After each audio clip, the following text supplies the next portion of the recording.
शिमला की पहाड़ियों में बसा एक छोटा सा कस्बा राजगढ़। यहाँ की ठंडी हवाएं, घना कोहरा और सुनसान गलियां रोजमर्रा की जिंदगी का हिस्सा थीं। ये कस्बा अपने पुराने भवनों, जंग लगे खंभों और समय से थमे हुए माहौल के लिए बड़ा ही मशहूर था। लेकिन यहाँ एक रहस्यमयी बंगला था जो बाकी सबसे बहुत अलग था। बंगला नंबर 86। कभी ये बंगला डॉक्टर वर्मा का हुआ करता था, देश के नामी साइकियाट्रिस्ट में से एक। वर्षों पहले एक रात इस बंगले में बड़ी ही भयानक तरीके से आग लग गई थी, जिसमें डॉक्टर की पत्नी और एक उनका 10 साल का बेटा उस आग में झुलस कर मारे गए थे। उसके बाद वहां के लोगों का कहना था डॉक्टर वर्मा वहां से अचानक से गायब हो गया था, और ठीक उसी तरह 20 साल बाद डॉक्टर उस बंगले में फिर लौट आया। डॉक्टर अब पहले से काफी बदल चुका था। करीब 60 के आसपास उसकी उम्र हो चुकी थी। झुकी हुई पीठ, सफेद दाढ़ी और गहरी आंखें मानो किसी इंसान की आत्मा में झांक सकती हों। लोगों का कहना था कि डॉक्टर एक बार फिर से अपने पुराने पेशे में वापस लौट आया है, लेकिन कुछ अलग तरीके से।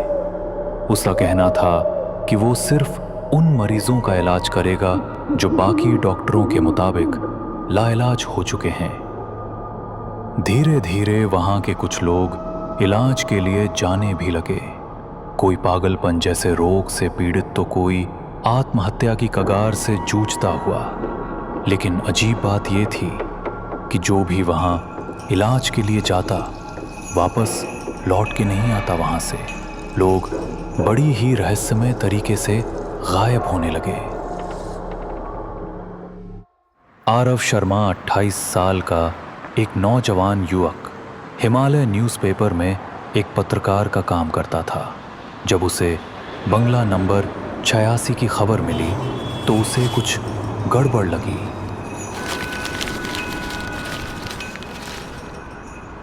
अरे, ऐसा कैसे हो सकता है कि लोग इलाज के लिए क्लिनिक जाए और वापस ही ना लौटे, और गायब भी हो रहे हैं इतने रहस्यमय तरीके से। वहाँ की पुलिस कर क्या रही है? मुझे तो कुछ गड़बड़ लगती है। इसी सोच में डूबा आरव की जिज्ञासा इतनी बढ़ने लगी कि उसे रहा ही नहीं गया, और अगली सुबह की बस से आरव राजगढ़ की ओर निकल पड़ा सच्चाई का पता लगाने। आरव एक पत्रकार ही नहीं बल्कि मानसिक पीड़ा को बहुत अच्छे से समझने वाला एक व्यक्ति भी था। वो जानता था कि मानसिक स्वास्थ्य और विज्ञान के नाम पर क्या क्या हो सकता है। वहां पहुंचकर आरव ने वहां के लोगों से बहुत पूछताछ की, जानने की कोशिश की, पर उसके हाथ कुछ भी नहीं लगा।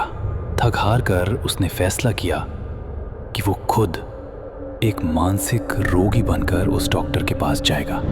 ठीक शाम के 5 बजे करीब आरव बंगले पे पहुंचा। उसने देखा बंगले के आसपास काफी झाड़-फूट उगे हुए थे। एकदम जंगल सा बन चुका था। ऐसा लग रहा था सालों से वहां कोई आया ही ना हो। वहां की दीवारें सड़ चुकी थी और हर कोने से सड़ी गली बदबू आ रही थी। ज्यादा देर ना करते हुए उसने बंगले की बेल बजाई।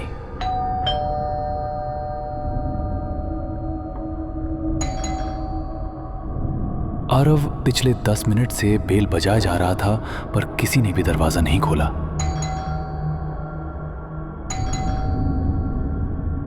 आरव पीछे मुड़ा ही था वापस जाने को, तभी किसी ने दरवाजा खोला।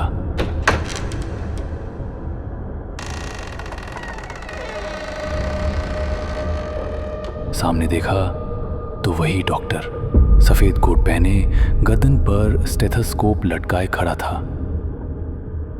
डॉक्टर ने आरव को अंदर आने को कहा। अंदर जाते ही उसने देखा बंगला अंदर से एक घने अंधेरे से घिरा हुआ था। इतना अंधेरा जैसे अपने अंदर किसी को निगल ले। अंदर से भी दीवारें वैसे ही सड़ गल चुकी थी जैसा कि उसने बाहर से देखा था। छत से टपकती हुई बदबूदार पानी हर जगह फर्श को गिला कर रही थी। ये सब देख आरव थोड़ा डर सा गया। डॉक्टर ने उसे परेशानी पूछी तो आरव हकलाता हुआ बोला, डॉक्टर साहब, मुझे कई दिनों से रात में नींद नहीं आती, हमेशा परेशान रहता हूँ और आत्महत्या करने का भी ख्याल आता है। डॉक्टर वर्मा ने उसे ध्यान से देखा और एक पल को वो मुस्कुराया और बोला, बहुत ही सही जगह आए हो बेटा। यहाँ तुम्हें राहत मिलेगी, ज़रूर मिलेगी, लेकिन हमेशा के लिए। डॉक्टर ने उसे अगले दिन शाम 7 बजे आने को कहा। आरव उसकी बात से सहमत भी हो गया और ठीक अगले दिन शाम 7 बजे चुपचाप से बंगले पर पहुंच गया। लेकिन इस बार आरव अपने साथ एक छुपा हुआ कैमरा और रिकॉर्डिंग डिवाइस लेकर आया था। डॉक्टर वर्मा उसे नीचे अपने साथ तहखाने में ले गया जहां उसकी क्लिनिक थी। आरव ने क्लिनिक का कमरा देखा तो उसे क्लिनिक कम एक एक्सपेरिमेंटल लैब ज़्यादा लगा। हर जगह फर्श पर बिखरे पड़े खून के धब्बे जो बार बार पहुंचे जाने के बावजूद भी ना मिटे।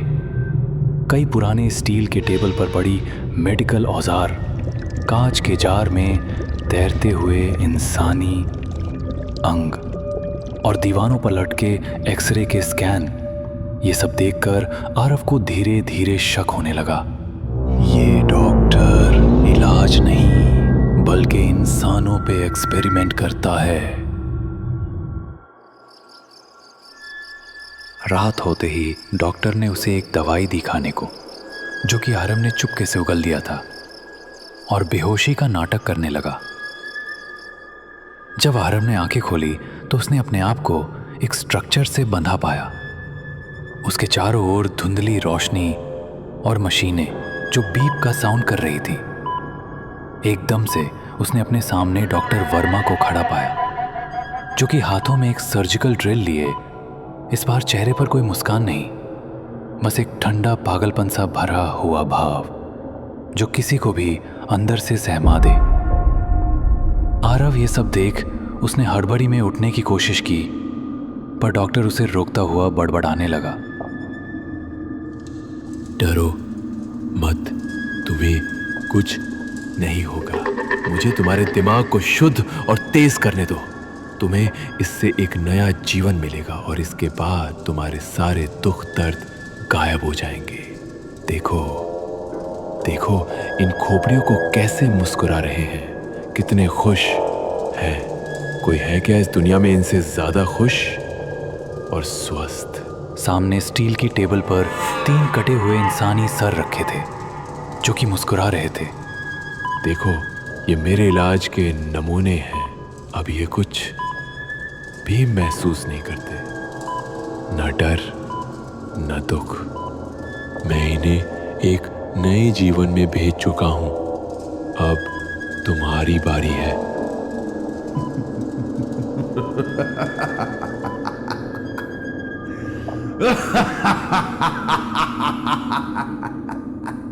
तभी डॉक्टर ने एक स्विच दबाया और एक दीवार खिसकी।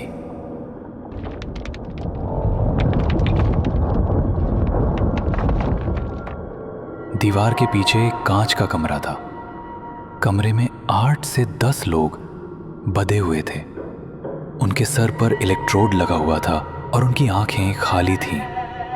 आरव ने किसी तरह अपने हाथ खोले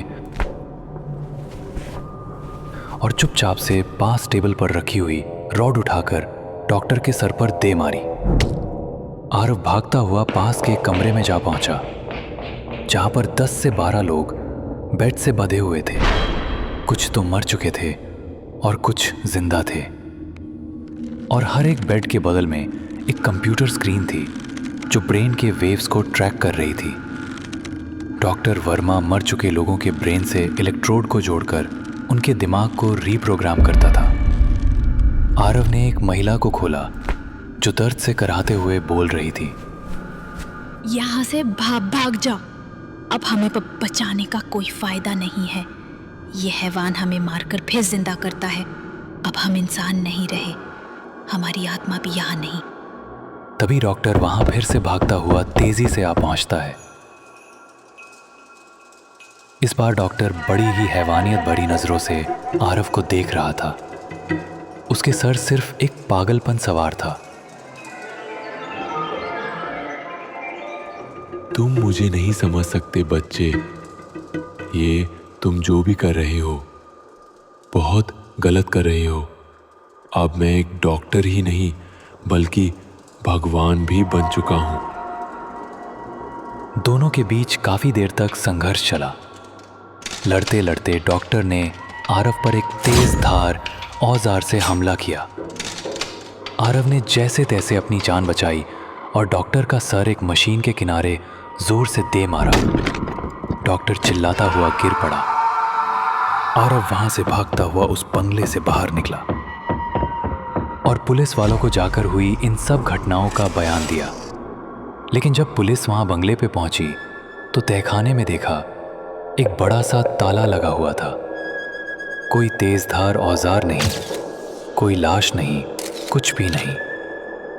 बंगले की दीवारें साफ सुथरी थी।